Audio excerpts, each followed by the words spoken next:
বিয়ের পরদিন আমার স্ত্রী বেলা পরিবারের সবার জন্য দুপুরে নিজ হাতে রান্না করেছে।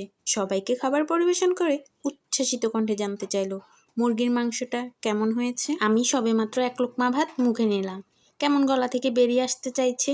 অতিরিক্ত লবণ মরিচের ফলে মাংসের স্বাদ একদম নষ্ট হয়ে অখাদ্য হয়ে গেছে। আমি কিছু বলার আগেই আম্মা ইশারায় চুপ থাকতে বলল।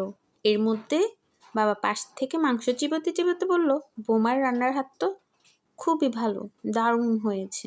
আজকে মনে হয় আমার মায়ের হাতের সে সুস্বাদু খাবার খাচ্ছি। বেলা খুশিতে গদগদ করে বলল, বাবা আপনাকে আর একটু মাংস দেই? দেও বৌমা, আজকে ডালটাও খুব মজা হয়েছে। বেলা হাসি হাসি মুখ করে বাবাকে এটা ওটা তুলে দিচ্ছে, বাবাও প্রশংসা করছে। আমি হঠাৎ খেয়াল করলাম রান্না করতে গিয়ে ওর ডান হাতটা পুড়ে গিয়েছে। বাবার ঘরের খুব আহ্লাদি মেয়ে বেলা, রান্নাঘরের ধারে কাছেও কখনো যায়নি। আজ ওর পোড়া হাতের দিকে তাকিয়ে সবাই চুপচাপ এই অখাদ্য অমৃত মনে করে গিলে নিলাম। সব শেষ করে বেলা যখন খেতে বসলো, খাবার মুখে নিয়েই ব্যয় ব্যয় করে কেঁদে দিল। পর মুহূর্তে অপরাধীর ন্যায় মুখ কালো করে বলল, এত জঘন্য খাবার তোমরা কি করে খেলে? আমি সব খাবারগুলোই নষ্ট করে ফেললাম। মা ওর মুখের সামনে পানির গ্লাসটা এগিয়ে দিয়ে মৃদু হেসে বলল, রান্না করতে করতে একদিন সব শিখে যাবে মা, মন খারাপ করো না, আমরা কিচ্ছুটি মনে করিনি। আমাদের উৎসাহ আর সবার থেকে সাপোর্ট পেয়ে বেলা হতাশ না হয়ে মায়ের কাছ থেকে বিভিন্ন রান্না আগ্রহ নিয়ে শিখছে। ইউটিউব দেখে নিত্য নতুন রেসিপি ট্রাই করছে। যদিও খুব একটা ভালো হতো না সেসব, হয়তো লবণে বেশি বা কম, নয়তো ঝাল বেশি, না হলে পুড়ে ফেলতো, তবু আমার মা বাবা বলতো খুব ভালো হয়েছে খাবার। মাঝে মধ্যে আমি খুঁত ধরলে আম্মা রেগে গিয়ে বউয়ের সাপোর্ট করতেন, এতে বেলা আনন্দ পেত।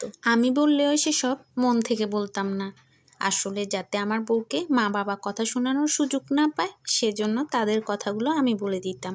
আবার সবার আড়ালে সরিও বলতাম বেলা। দেখতে দেখতে একটা বছর কেটে গেল। আজ আমাদের প্রথম বিবাহবার্ষিকী। সেই উপলক্ষে নিকটতম আত্মীয় স্বজন ও শাহাদাত ভাইকে দাওয়াত দিয়ে ঘরোয়া আয়োজন করেছি। কেক কাটার পর্ব শেষ করে সবাইকে খাবার দিয়েছি। সবাই খুব তৃপ্তি করে খাচ্ছে। এর মধ্যে আমার কলিগ শাহাদাত ভাই খাবার মুখে দিতে দিতে বললেন, কাচ্চিটা যা হয়েছে না ভাই, কোন রেস্টুরেন্ট থেকে অর্ডার করেছেন? আমি কিঞ্চিত হেসে বললাম, এগুলো সব আপনার ভাবি রান্না করেছে। ঘরের বউকে ভালোবাসতে হয়, তাদের খারাপ কাজেও গালমন্দ না দিয়ে উৎসাহ দিতে হয়, এতে তারা হতাশগ্রস্ত না হয়ে মনোবল পায়, কাজের প্রতি মনোযোগী হয়। বাবার ঘরের অকর্মা মেয়েটাও আজ কাজ না পারলে কাল ঠিকই শিখে যাবে।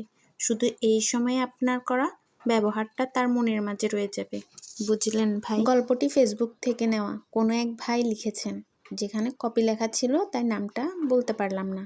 ভিডিওটি কেমন হয়েছে অবশ্যই কমেন্ট করে জানাবেন। আমার পেজে নতুন হয়ে থাকলে পেজটি ফলো দিয়ে রাখবেন।